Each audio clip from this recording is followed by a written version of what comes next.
Hey, everybody. Welcome back to another episode of Healing in Hindsight, your no BS source for thriving with diabetes. My name is Taylor Danielle, and if you are new here, welcome. And if you're returning, welcome back. I'm glad to see you here, or if you're chilling and listening, glad to have you here wherever you're at. Today, I'm excited to have the founder of Amazing Lokarb, Danny, who has such a unique and cool story. I encourage you highly to click the About Us link in the show notes to learn more about the background of how Amazing Low Carb came to be. It's such a unique and interesting story, and I really think that everybody should read and learn all about Danny's journey. But in the show itself, we kind of dive more into the product and a little bit of his background and experience with it. But I stumbled upon Amazing Low Carb as I was, trying to figure out how can I have the foods that I want that typically surround noodle dishes, having grown up with Thai cuisine in the house, that isn't going to make me spike like crazy. And I know, in the diabetic community, especially for a lot of us who have different cultural backgrounds, noodles and rice are typically big staples. And nowadays we're learning, with the processing and things that happen with it, it's not so great for our health or our numbers. And so what Danny is looking to fulfill is to offer some of the most common high carb foods in a way that you can still enjoy, that tastes exactly how you flavor them and doesn't send your numbers spiking, right? And even better, he won't sell it if his family won't eat it.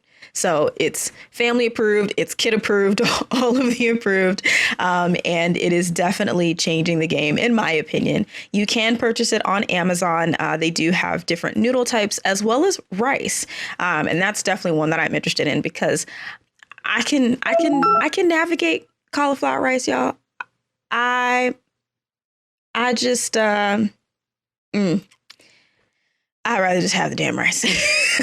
It ain't been it for me. Same thing with cauliflower pizza. But, as you'll hear later, we talk about compromising and, knowing what to find and the value of, when you're trying to take care of your health and things.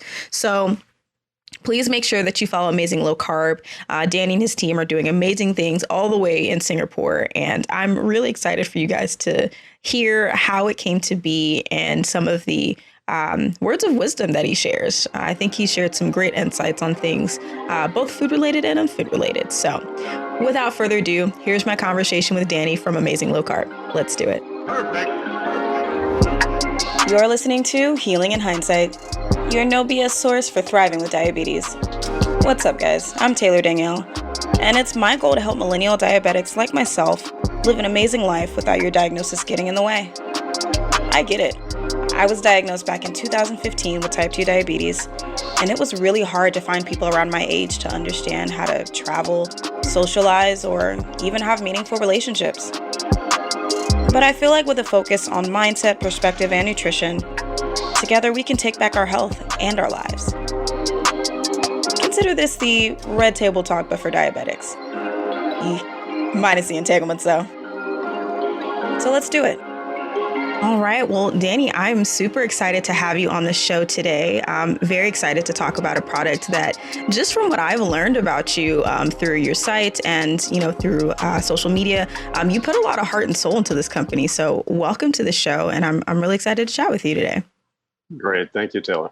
Awesome. Well, I have learned a little bit about who you are, and I'm going to encourage everybody, and I'll make sure I'll link it in the show notes, to check out the About page of Amazing Low Carb. Danny has an incredible story of how he got to this point, but I won't force you to go through that whole spiel, so please go read it yourself. But if you don't mind, at least letting everybody know where you're from and, what made you want to get into the food industry in the first place? Because from what I read, you were in a polar opposite industry before you decided to get into food. Is that correct? Yeah, and I still am.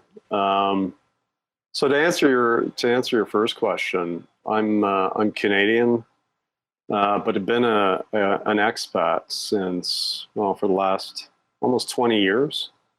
So I've been really fortunate to have lived and worked in North America and Europe and now in Asia, and I've been based in Singapore for the last 12 years. Wow. So that's, you know, a little bit about, you know, my travel journeys. As far as starting Amazing Low Carb, you know, so Amazing Low Carb is actually, it's a side project for me. I'm you know, full time and in high tech, and I've been in high tech for most of my career. And you know, I'm very fortunate at Amazing Low Carb. I've got a, you know, a small but very passionate team about you know, proper diet and eating well and bringing a product to market that we really feel good about. And in a way, that's answering your question, like, why did I start Amazing Low Carb?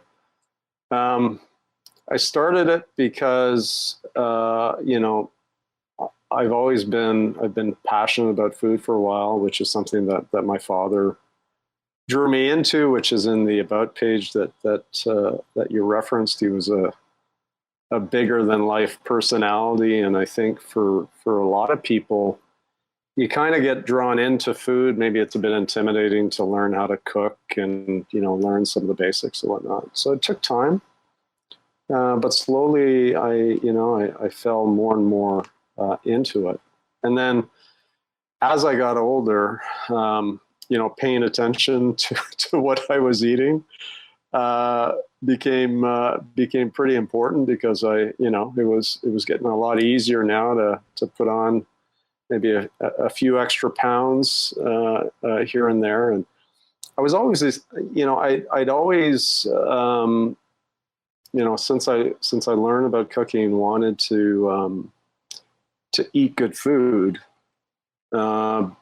And then it's the realization that good food could actually also be healthy and taste great, and you didn't feel like you were missing out.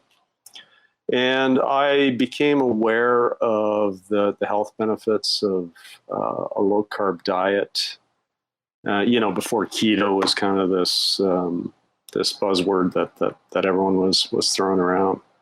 And you know, I've been following that diet for the last, I don't know, 10, 15 years, but not religiously.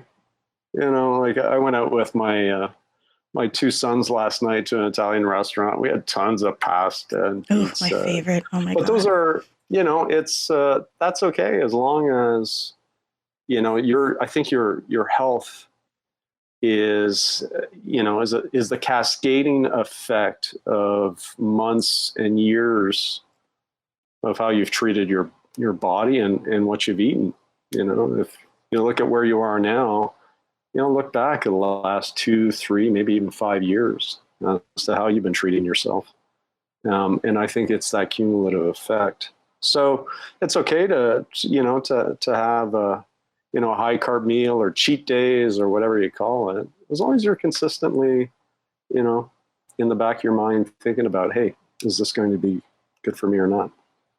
So anyway, so that really, that's the interest in low carb. And I just got to a point in my career where I'm really fortunate to have had the kind of career that I've had that's allowed me to see different parts of the world. That's made a huge difference to my family.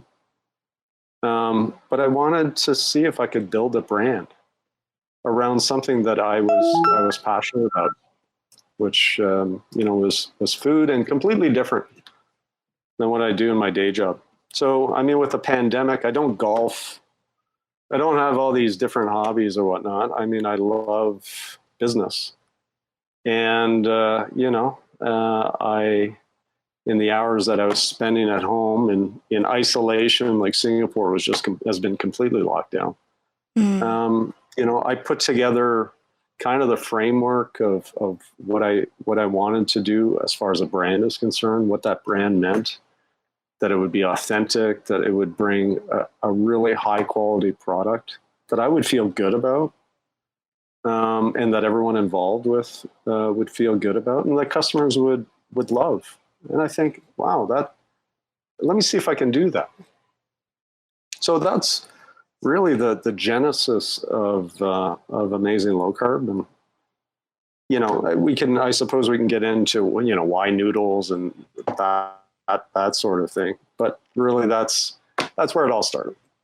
That's really awesome. And, I have to ask because, I find myself slightly envious of people who've had the opportunity to live in so many countries. And I've only really traveled to a handful. And my mom being from South Asia, it's just like, okay, you think I'd be a little bit more world traveled? I don't know, but I'm not.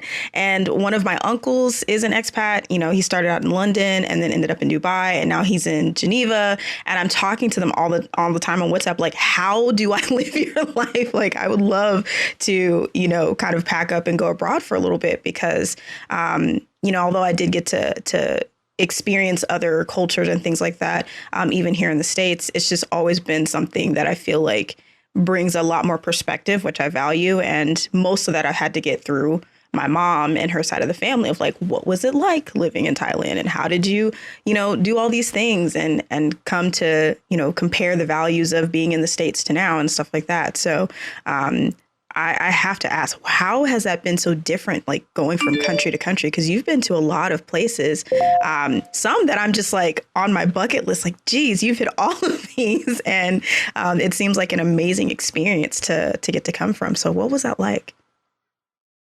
Yeah, I mean, before I answer your question, I would just suggest to you that when I hear people saying they wish they had that experience, that's, have that introspective reflection on your own to determine what it is that's holding you back. Because, I see so many digital nomads now, and with what's been happening with the pandemic, more and more, companies are willing to, to hire and keep employed people that can be based anywhere around the world. I think the number one thing that keeps people where they are is fear of the unknown, fear of, people will talk about, well, my finances and this and that. But I think fear, the other side of fear is curiosity, and I've always been incredibly curious about the world.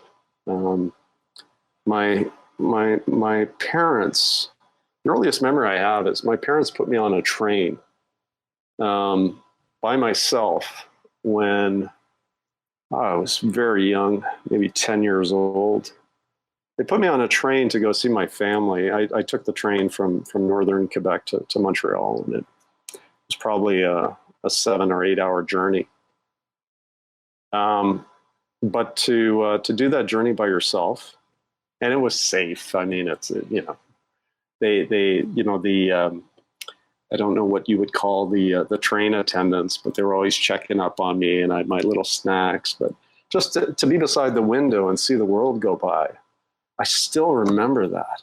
And maybe that's kind of what fueled my curiosity for travel and seeing other parts of the world. And I was lucky. Look, I worked for one of the most successful tech companies ever that was expanding globally, and but I seized that opportunity when I saw that we needed to, hire people overseas and kind of bring the corporate DNA, if you will, to facilitate in that expansion. I put my hand up and I seized that opportunity. And I think a lot of opportunities come to people. That's whether or not, they're at the right place at the right time and have the courage to kind of step up and seize that opportunity. What's it been like? It's been incredible. It's been, I think, it's been sobering at times. I mean, you go to India, and I describe India to friends, including my Indian friends, and say it is the best of humanity and it is the worst of humanity. And it's, but that's what travel does to you, is it exposes you to the real truth as to what's happening. in the world and what people are like, and you start realizing how distorted people's perceptions are because of media, because of social media, and things get amplified and distorted for the benefit of positions that are taken that are not very apparent, to the viewer. So if you want to know the truth of what's going on in the world, get out and go see it.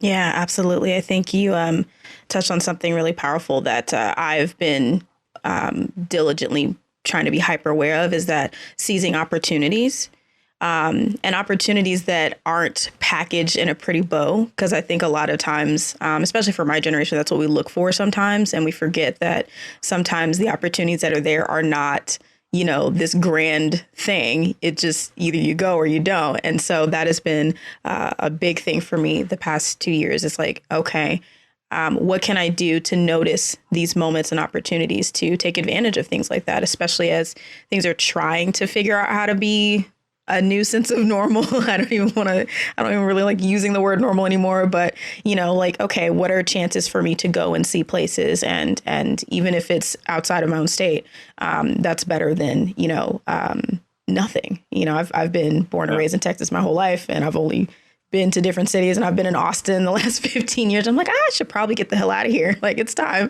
So, and my partner, he's been all over the place, and I'm like, all right, how do I jump on this train? And then he finished his contract with the military. So I was like, well, guess we're not going that route. So we'll have to try something else. But absolutely, seizing opportunity and just being curious and going for it. So amen to all of that. So I want to get into, the product itself, and what drew me to Amazing Low Carb is, I'm a diabetic, and a lot of people in the diabetic community, one of the biggest things that's criticized, especially when it comes to cultural foods, is like noodles, rice, bread, hang it up. Like, don't even reach for it. Don't even think about it. All of your numbers are going to be all over the place if you decide to engage. And as someone who grew up with rice and noodles in the house on a regular basis, it was, not a super shock, but like, even when I cook, those are staples that I know and understand. So it's like, well, how do I, enjoy these things, but not cause my body any kind of dysfunction while I have this condition, just to enjoy something that I like. Now, I do in moderation. Like you said, if I want to go have some Italian, I'm going to have it. If I want to have a little bit of, sushi or sticky rice is huge in Thai culture, I'll have it, but I don't do it every day. But if I do want to enjoy something without, kind of the thought of like, oh, is this going to spike me? Your products are literally the perfect answer to that, for people to enjoy those favorites, or sometimes even their cultural foods, to be able to have it without thinking or feeling guilty about, what they're having. So what drove you to hone in on these two specific types of products? When I was playing around with the idea to start a food brand, I was trying to determine, okay, what would be the first product to launch. And I was in Taipei on a business trip, and went out for dinner with our partners. And one of the dishes was, if you're familiar with some Chinese cooking, like mapa tofu, what they did is they served this kind of meat sauce with tofu skin that had been cut into strands. And, I was eating it. Like, it looked roughly like fettuccine, and I was eating it. I thought, wow, this is really interesting. It's fantastic. And I thought, well, this would be maybe an interesting low carb substitute for pasta. So when I got back to Singapore, I kind of did a bit of research, and then stumbled upon shirataki noodles when I was doing my research. And I thought, well, that's interesting. And, as I was doing the research, I would do things like go onto Amazon, see what the product reviews were like of some of the existing brands. And there was, as much as people enjoyed them, there was a big flaw the products, which is, you open the pouch, and it smells like fish. There's this weird smell, which is it's just the shirataki, or what's known as the cognac, that's just kind of fermenting in this water, but it gives off this off smell. And I thought, and to me, smell is it's such an integral part of your cooking experience. So if it, pardon my French, but I mean, if it smells like shit, it's probably going to taste like that. Yeah. So, which in fairness is not the case, with these other shirataki noodle brands, but it does have that off smell. And the other thing that I'd noticed, and was also mentioned in the reviews, just the texture, kind of a rubbery texture. And so anyway, so I thought, well, that's interesting. There's nothing, it doesn't seem like there's, a shirataki noodle brand that has addressed these issues. And I could see, I mean, obviously being in Asia, I could see the wide appeal of noodles and the rice, for your viewers who aren't, necessarily familiar with shirataki noodles. The rice, at least our rice, I mean, it's just the shirataki noodles that are cut into little pieces to resemble rice. Now we add a bit of starch to the formulation to try and more or less replicate the rice texture. It does add a few net carbs, but I think it's better that way, to have something that people really enjoy versus saying it's zero net carbs. So I saw that and I thought, okay, if I can come up with something that's better, then maybe that's a launching point for the brand. So, I bought competitive products, tried them out, then did some research to find some potential suppliers that could come up with a formulation that I felt good about. And just on that point, if you're going to compete in food, you got to compete at scale.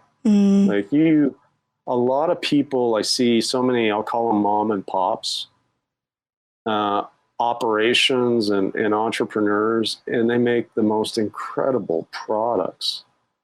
But the food industry is extremely difficult to compete in unless you've got scale. And I knew that from, just being in business for as long as I have. It's not like it was, divine insight. But I knew if I was going to do this, and my day job is my primary responsibility. So I really had to build a virtual team who would be able to manufacture the product according to world-class standards, who had the scale to be able to develop a product that was going to, that you could price at a reasonable level. And that's what I did. And most people would be surprised that shirataki noodles, almost all of the brands that are sold in the US and other markets are made in China in the same 2 or 3 factories, which is impressive to see. I mean, some of these factories, it's, but, and listen, my wife is American-born Chinese, right? So I'm multicultural and whatnot, but some of the practices that I saw, maybe in the smaller factories, I would not want my family to eat what came out of that factory. And that's one of the kind of the mission statements for Amazing Lokarb. We don't sell anything unless my family eats it. Wow. Because to me, it's this. I'm very fortunate to say this. It might come across as really arrogant or cavalier, but I'm not doing this for money. Money to me is a byproduct of doing something really good. Yeah. And at this stage of my career, this is about doing something that I'm proud of. So so didn't like what I was seeing coming out of China. And you mentioned Thailand, right? So Thais, very, very proud of their food, fantastic cuisine, very agricultural, society. And I found a partner in Thailand who took a chance on me, frankly. I mean, I went to them and said, I got no experience in food. I can't commit to huge volumes to begin with, right? I'm asking you to come up with a formulation that hasn't been done, right? So, but I pitched them on it and said, look, this is my plan. And this is what I think the opportunity is in the market. And we went from there, and they, good on them. They took a chance, and we've been working ever since. That's awesome. And I love that, I think it's honest of like, if my family doesn't like it, like, why would I want anybody else to enjoy it? Because you kind of see this. I know you mentioned like the bigger corporate food industries, but I just feel like you can tell, like, you kind of lost touch with like, would you eat this? Would you be down with this? Like, would you feel good, giving this to somebody close to you? And it seems like a lot of these bigger brands have lost that, because it's like, well, I don't need to buy my own stuff. I have plenty of money to, get the highest of quality if I want. But if you won't eat it, then why would you sell it? So I think that that's a really powerful pillar to have in your business, to know that, like, if my family won't touch it, then I'm not going to put it out into the world. Well, and just on that point, sorry to interrupt you. No, go for it. I think that the most kind of the most sobering insight that I've had in doing this has been how much bullshit there is in the food industry. I mean, it is eye-opening. Yeah. Eye-opening. The corners that are cut to increase the margin on the product, filler ingredients, because, I've worked for, I've worked for publicly listed companies. I understand the need for, to hit your quarterly numbers and to meet shareholder expectations and whatnot. But along the way, and I'm not saying every company necessarily does, but man, it's a tough industry. And then people start taking shortcuts, and that's, I think, people who really care about their health need to pay close attention to that. Yeah, absolutely. And that's part of why this season I wanted to connect and highlight, brands that are really, taking a bigger stance of like, we want quality above everything, despite, understanding like in business, there are, numbers to meet. There are all these different things that come at you that put pressure to take those shortcuts and things like that. But it's like, what's the word I'm looking for? My morals and ethics just won't let me do it. And that's why I am so fascinated by, people who venture into food, because I would rather stay in like, non-edible products, because it's safe, right? And I know that that's just that fear kind of talking of like, holding me back. But even still, I think it is amazing, people like yourself and others that I've spoken to who are willing to venture into that, to provide that need. Because when you have a condition like diabetes or so many other food-related illnesses, to be honest, that is one of the number one things that you are told all the time is like, you have to be in the labels. You have to know where your food is coming from. You have to dig deep into this, because you can potentially set yourself up for even more longer term complications if you don't pay attention to that. And if you're not really cognizant about what you're putting into your body. And that was one of the biggest things that I had to do, was like, get rid of a bunch of stuff out of my house. Like, I can't even keep it in the house, because I know that I'll unconsciously go for it and not realize that I'm consuming something that's slowly but surely killing me. And so it's important to know where things are coming from. And that's what I appreciate about what you offer. So I'm curious, as you found a partner to take a chance on you and to formulate these noodles and the rice, how many versions did you guys, test and go through before you were like, I feel good about putting this out? Actually, it wasn't, because the noodles only have three ingredients, right? You've got the cognac powder or the flour, you got water, and then you have lime water or calcium hydrochloride. So it's not that wasn't that difficult. It was a matter of sourcing, really high quality cognac, which we get it from Japan instead of China. China is the main grower, but both Japan and China have a long history with cognac. And it was actually the packaging that became really important, because what we do is most of the other brands, you buy a pouch and it's got a bunch of liquid in it with the noodles. And if you've purchased our product, you'll see that the pouch actually contains a lot less water, and that's because we use what's called retort packaging. It's a high heat resistant plastic that's a substitute for canning.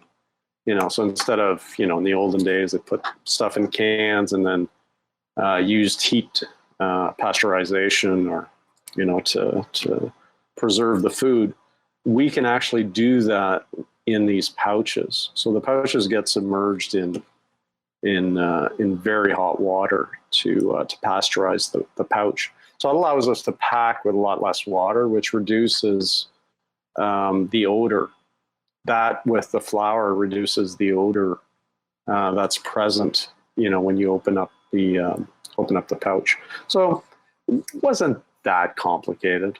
I think it took maybe 4 to 6 weeks, the back and forth of trying things to come up with it. That's awesome.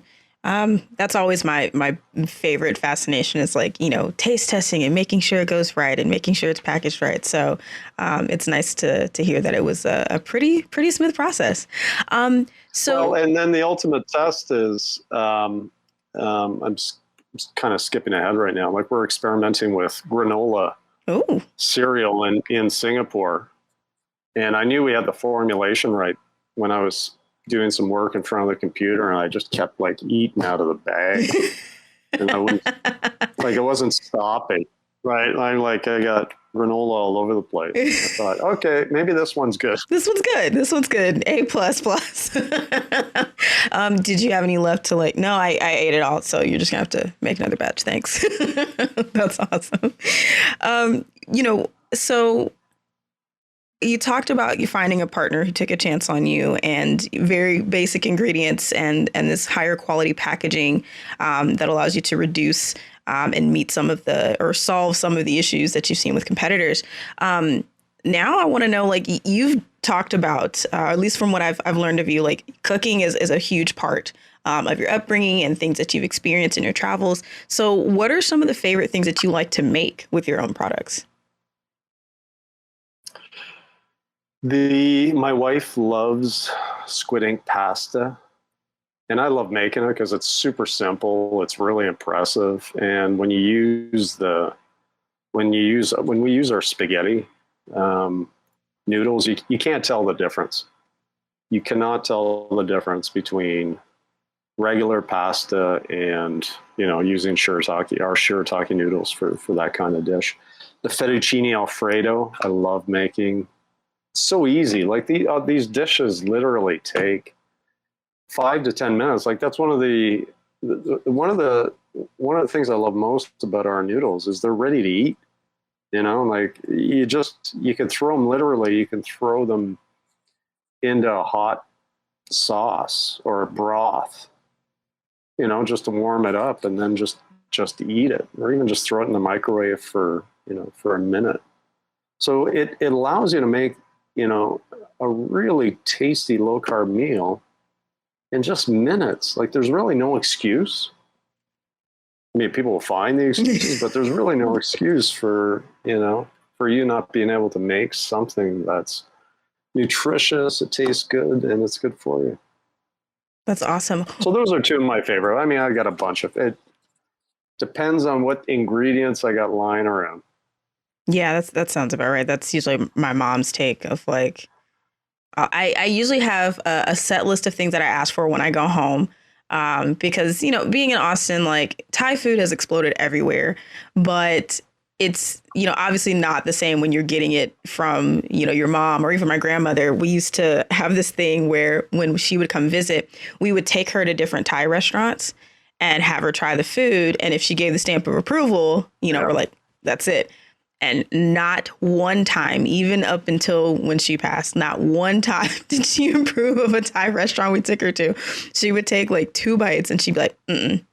Like Wednesday, just mm-mm. And we're like, we're never, ever going to be able to find quality Thai food without making it. And that was always something that my mom ended up doing, is she would do these just like quick Thai meals. Like, I'm not going to do the full extensive, I'm not rolling any egg rolls for you. I'm not doing any of this. If it's not quick, then it's not happening or whatever. And so it's really cool to know that like, huh? Oh, sorry. No, go on. I was just going to say, it's really cool to know that they're so easy to make really fast, because that's something that I know I struggle with, is if I can't make it quickly, or I'm not in the mood to like really, get into it with a meal, then it's hard for me to want to do so. I wanted to ask, what about cold dishes? Are the noodles able to be used for that? Like the first thing that came to mind was soba, but I know it's, but stuff like that, cold pasta kind of stuff. You can. I'm not a big cold noodle person. I think like for example the angel hair that we have, thinner noodles. I think that would be really appropriate for like a spicy Thai salad, spicy beef Thai salad. So yeah, absolutely, you could you could use it for that. The thing to remember with shirataki noodles, and I don't really like, it doesn't matter what brand you're talking about, is that it's a neutral taste. It doesn't really taste like anything. So it's best used, with something that obviously has a lot of flavor. What the noodles will bring is, the familiarity in terms of, combining that texture with the taste. And shirataki is also very filling, so it absorbs quite a bit of water. So you don't have to use a lot, to feel full. So going back to what you're asking, for sure you could use it in cold dishes, but I just don't like cold noodles myself, so I couldn't tell you. Yeah, I actually experienced cold ramen a couple of weeks ago. And I was like, I'm going to try it, because I was raised to try it once. And then if you don't jive with it, cool. And they were offering it because it was like, it's hot. And, so you don't necessarily want to eat hot soup in the middle of summer. I was like, you clearly have not met me. Like, I can eat pho, ramen, guteo, like any time of the year. Like tamka, I can eat it all any time of the year. I don't care. I will sweat right here while I'm smiling because it tastes so good. So it's fine, but I'll level with you. And so I tried it and it was okay. The sauce helped, but it was just like, it's just ramen. Feels wrong. Yeah, it felt wrong. I'm like, it's Japanese ramen. This is supposed to be hot. Where's my egg at? Like, it was just weird. I couldn't get with it. But I do like soba. That's probably the only cold noodle that I can get with. And yeah. I used to make it all the time. But, again, after diagnosis and things like that, it's like, okay, well, this is going to have to be a once every now and then kind of thing, because I don't want to cause my numbers to go crazy, because, it's higher in carbs and things like that. So good to know. I might have to play around with that. What about your family or your kids specifically? You had a gorgeous picture on your About page of someone, and I'm curious to know, like, what were their reactions to trying out like Dad's products? Like, hey, these are Dad's noodles. Like, what do you think? Kids, I don't know if they can actually taste while they're inhaling. Especially boys. I feel like boys just... Yeah, the unsophisticated palate. I mean, they just like it just goes in. I make like they they don't know the difference, you know. Um, like I'll make, you mentioned Thai food, like I'll make a pad Thai, and it's you can't tell, like you can't tell the difference. I'll use the fettuccine noodles for that. And honestly, I can't tell the difference between kind of my pad Thai and what I get in a restaurant. Of course, if you go to a really good, Thai restaurant, you can tell the difference. But it's it's nuanced for most people. Yeah. So they the noodles, and then I mean the granola, they love it. So I know I've got a good product there, but anyways, we'll see as far as where that goes. Yeah, that's always an interesting thing is my friend, she has several nephews, and they're like 6, 7 now, and they're interesting eaters, and it's just like, oh God, do you even know what you're eating right now? Like chicken nuggets again. You want chicken nuggets? Like, can we please try something else? So to make something where kids don't know. I remember my parents had, when people would still come by with those, different pots and stuff like that, and they want to demo it for you. And we had someone come to the house, and they did a chocolate cake, but they hid zucchini in it. And, they kept referring to me because I was probably like 12 at the time. And they're like, oh, yeah, you can eat this. And I bet you can't even taste zucchini. And I'm like, I mean, I don't have a problem with zucchini, but cool. Let's go for it, And sure enough, I was like, all right. You got one up on me. So cool. So I know that making sure that things taste good to kids and they can't tell the difference is a huge plus. So if you're listening, you got kids, like there you go. Like my oldest son, he had the best line. He said, Dad, all my food preferences went away when I started living on my own, and I was tight on cash. So, he'd come over and eat, and he didn't complain at all. That's very about true. Any food item that was served. And, it's been fun watching that journey of him discovering foods that he never ate before. Yeah, that's very true. I actually thought when I left, so I grew up in the Dallas-Fort Worth area and then came to Austin for school and stuff. And I thought I was going to die because, I'm used to a rice cooker being on the counter. And, that was one of my chores is make sure that there's 2 or 3 cups of rice made before mom gets home, all that.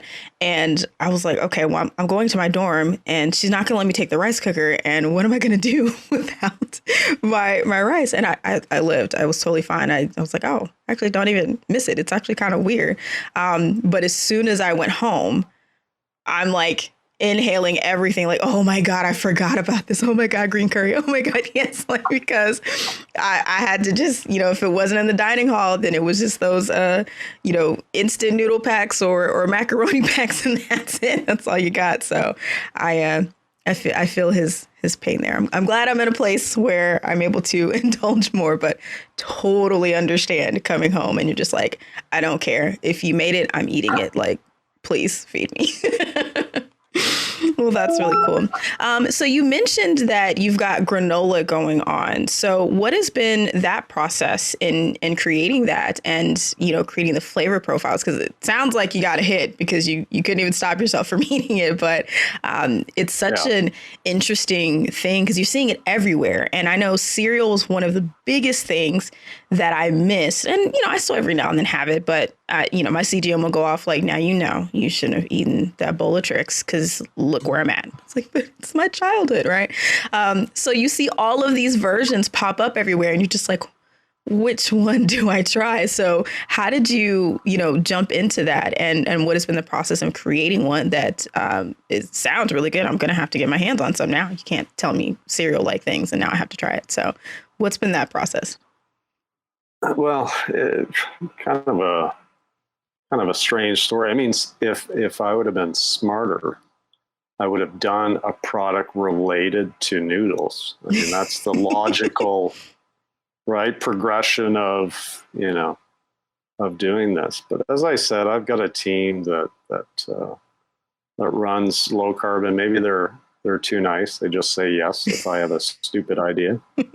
And what happened was there was a granola brand in the U.S. that had a very similar brand name, and they sought legal action to try and stop us from completing our trademark with Amazing Lokarb. Anyways, their claim was ridiculous, and I thought, okay, and we defended our position. They went away, but I was pissed off, and I thought, okay, tell you what, I'll come up with a competitive product, and then I'm gonna come after you. Yeah. Right. Yeah. Which is the reason why we started this thing. But I haven't even launched it in the US, and I don't care anymore. But but at some point we might, at some point we might bring it to the US. The challenge we have in the US and for the viewers who shop on Amazon, I think, be aware that it's really tough. That's our primary path to market in the US is Amazon. But Amazon is a beast to deal with. Yeah. It's expensive. It's brilliant. The business model is brilliant for Amazon because you pay to play. If you want them to do the fulfillment, that's great, and the customer service, but they own the whole customer relationship. Then you got to advertise on the platform to get traction. So you end up, for us, Amazon fees are over half of the selling price of the product. I mean, so that's our challenge. And then, and then they've had, watch, Amazon's going to ban me after, after watching this podcast. Let me get my order in first. Wait. Yeah. And then they have these inventory restrictions, which, unless with food, because the margins are so small, unless you're shipping a container, 20-foot or 40-foot container of product, it's really difficult to compete. So if they have inventory restrictions prevent you from doing that, then you have to use third parties to keep the stuff and ship it to Amazon's warehouses, in the quantities that they ask for. But then that completely destroys all your profit. Yeah. And listen, profit's important. It's the only way that small businesses can survive and grow and continue to offer a decent product. Because if they don't, then you're going to be stuck with a handful of the 4 or 5 major global food brands controlling absolutely everything, which probably is not in the consumer's best interest. Yeah. Yeah. So anyways, granola, we'll see. We'll see. I mean, it ultimately it's a little bit difficult to gauge in Singapore. It's not a cereal culture. It's more like porridge and, the things that you would know. But like I said, for us to do a test launch in the US is just a little bit problematic right now because of these restrictions. But, we might do it. Yeah, I'm not gonna lie.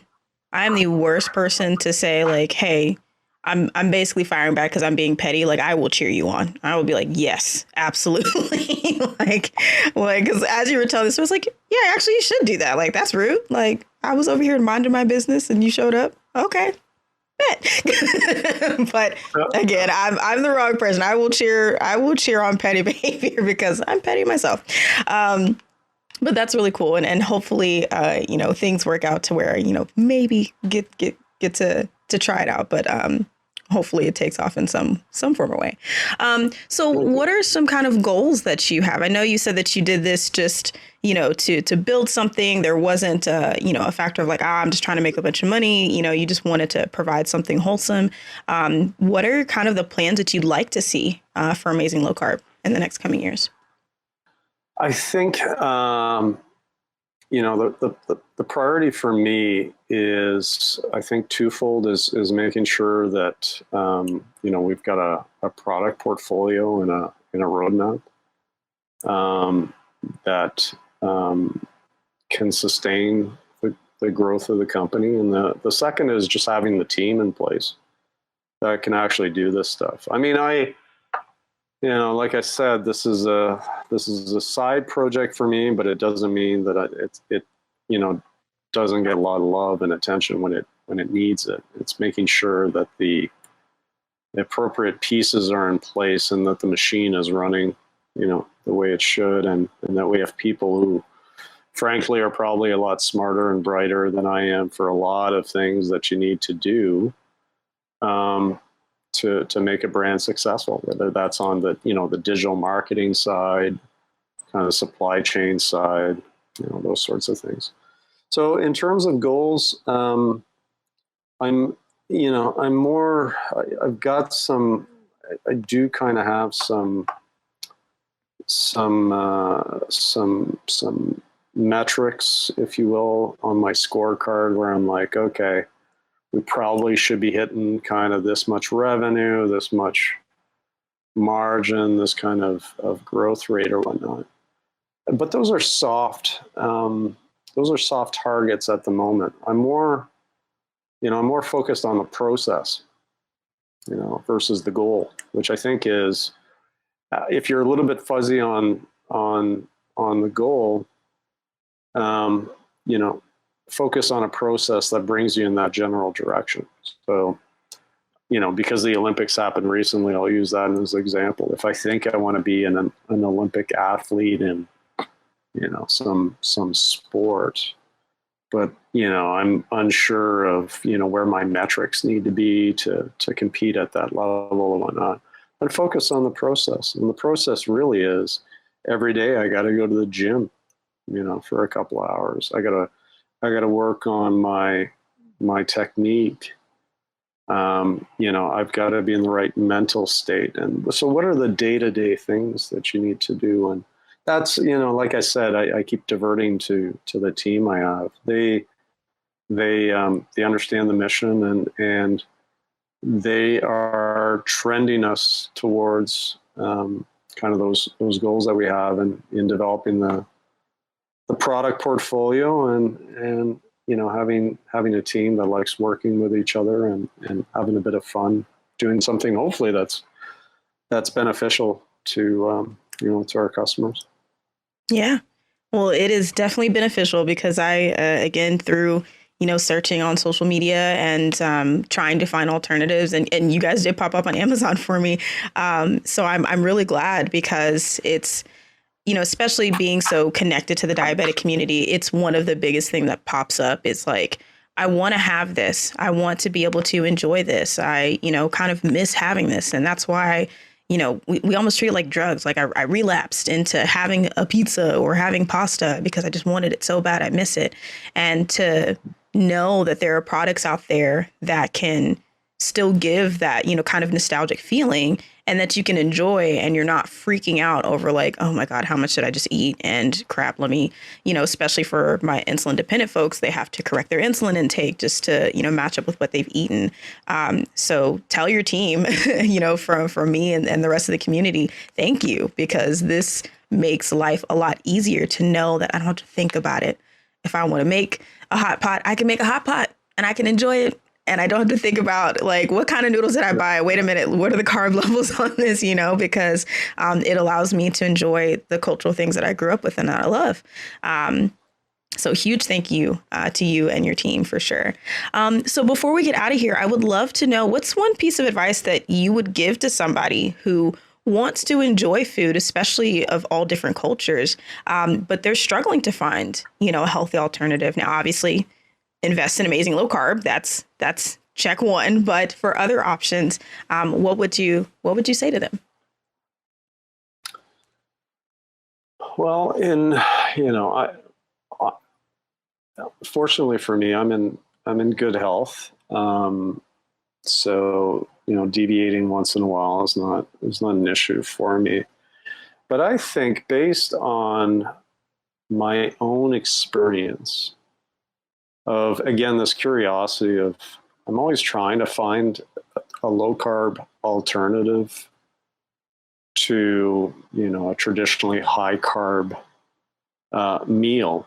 like, whether pizza or pasta or, or even just bread, in general, or desserts. So I'm always curious, and I've tried, a bunch of alternatives. Some of them I like, some of them not as much.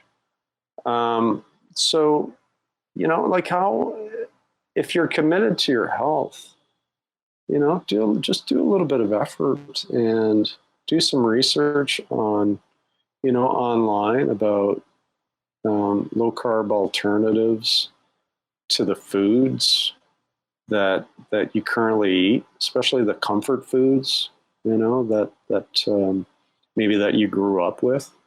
There's a lot of alternatives out there with varying degrees of, not accuracy, but of resemblance to the food that you're used to. Then it becomes a matter of just personal preference, and I'm willing to, like, when I make myself a low carb pizza, whether I'm using almond flour or coconut flour and that sort of thing, it's different.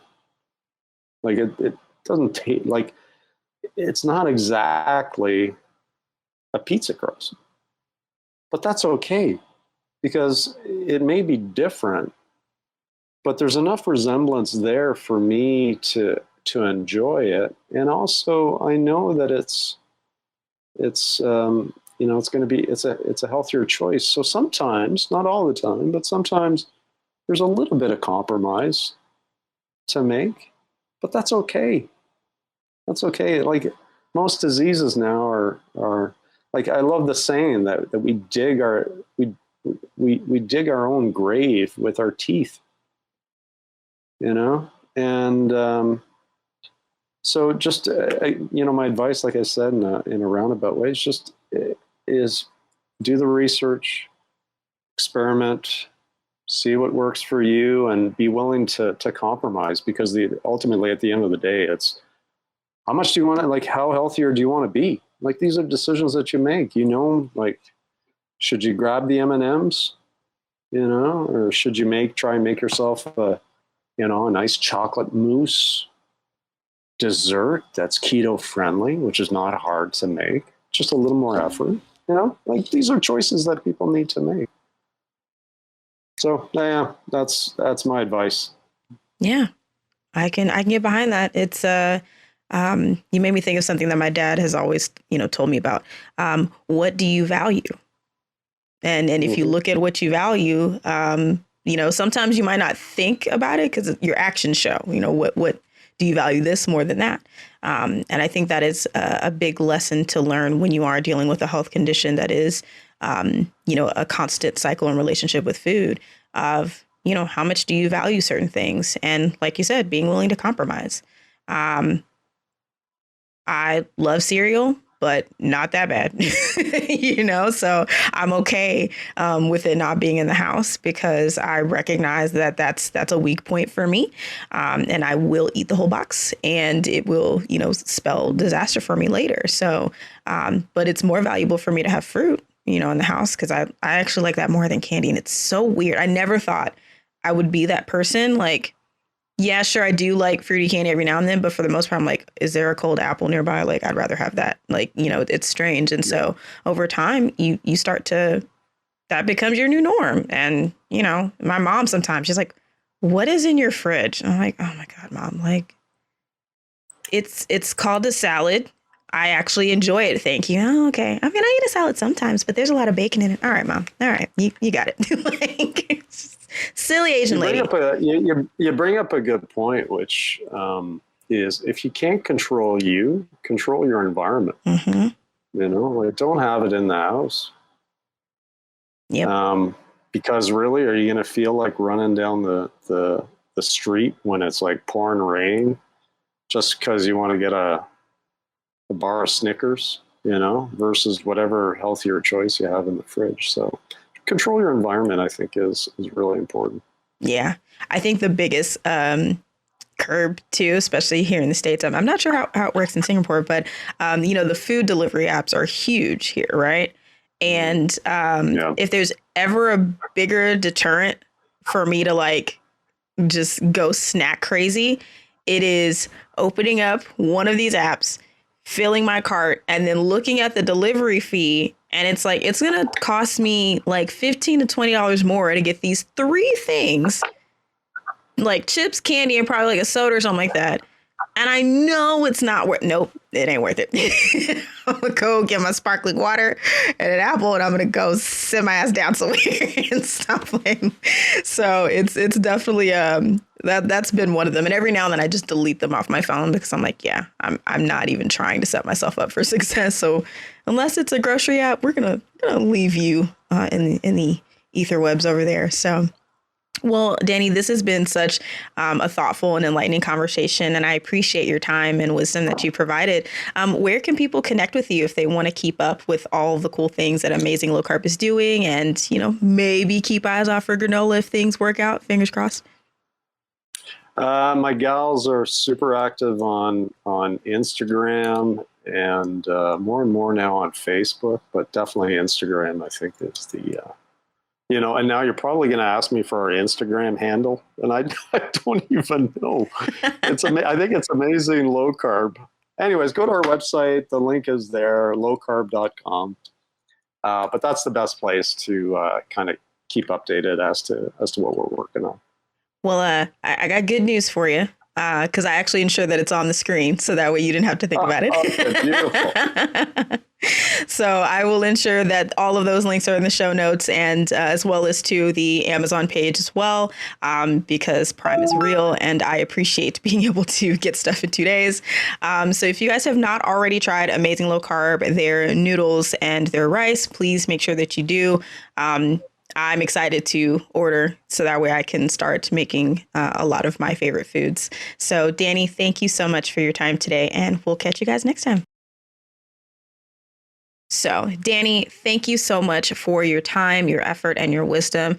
And thank you to your team for all the things that they are doing to create a process and a product that can help so many people, especially it's only 3 ingredients, y'all. So, like, seriously no brainer. So I'm excited to get my hands on some as well. I've had different versions of shirataki noodles myself, and I can see the appeal of it, but I'm really excited to get my hands on this one. So be sure to check it out. Of course, follow the show if you want to, continue to know when things are coming out. I am on Facebook, Instagram, and YouTube if you'd like to watch the replay of myself and a guest. And of course, you can always find the show on any of the podcast platforms.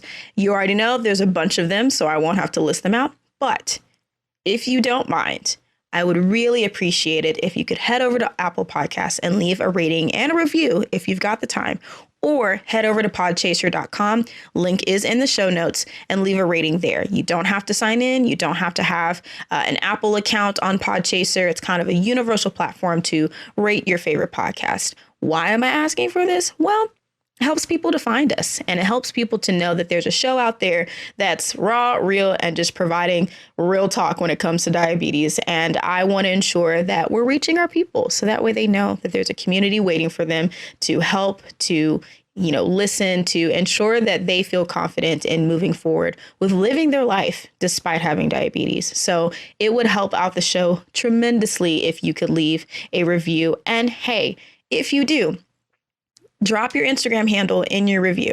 Okay. So that way, when I go through them, I can personally reach out to you and thank you, because I know everything online is asking for your time, but for you to take the time to leave a review for this show means the world to me. So please make sure that you leave your Instagram handle or whatever handle to whatever you're on Twitter. I'll figure it out. I'll sign up for an account if I got to say thank you. Okay. Just because I want you guys to know how much it means to me for you to support the show with just leaving, some feedback. And hey, don't feel pressured to make it 5 stars. All right. I am open to feedback. I'm open to learning. I'm open to understanding what it is that you want to hear. put together what I hear from the community and what I hear come up a lot, but nothing is better than direct insight on what you guys want. So don't hold back. All right. I promise you won't hurt my feelings, but use that review and that rating system to let me know what's going on and, share with a friend. So that's all I got for this week, guys.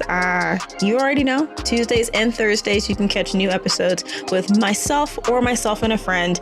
And I can't wait for next week's content and next week's guest. But until then, I hope you have a great rest of your weekend, and, I'll catch you guys when I catch you guys. Yeah? All right. See y'all.